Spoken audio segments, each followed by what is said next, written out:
The US airstrike on Yemen's Ras Isa oil terminal on April 17, 2025, killed at least 74 people and wounded 171. The strike was the deadliest strike in the US air campaign against Houthi targets that began in March 2025. Details of the attack. The US Air Force conducted 14 airstrikes on the Houthi-controlled Ras Isa oil terminal. The terminal plays a critical role in transporting fuel and humanitarian aid to Houthi areas in Yemen's Hodeida province.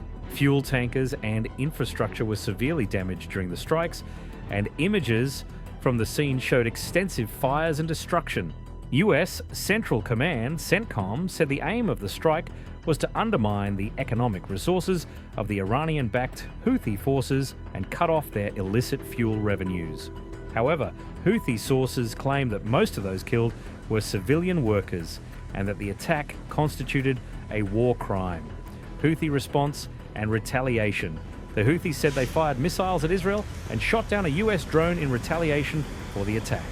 They also said they would respond to the US strikes and that all options are on the table.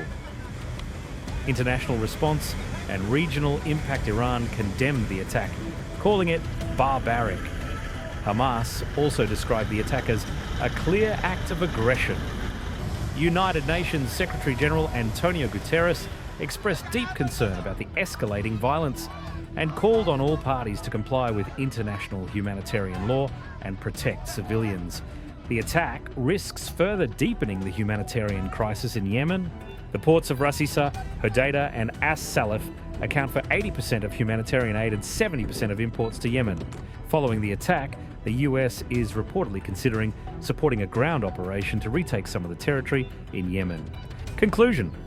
The US airstrike on Ras Isa has the potential to escalate conflict and regional tensions in Yemen. It jeopardizes the flow of humanitarian aid and increases the Houthi threat of retaliation. These developments indicate that the crisis in Yemen could deepen further.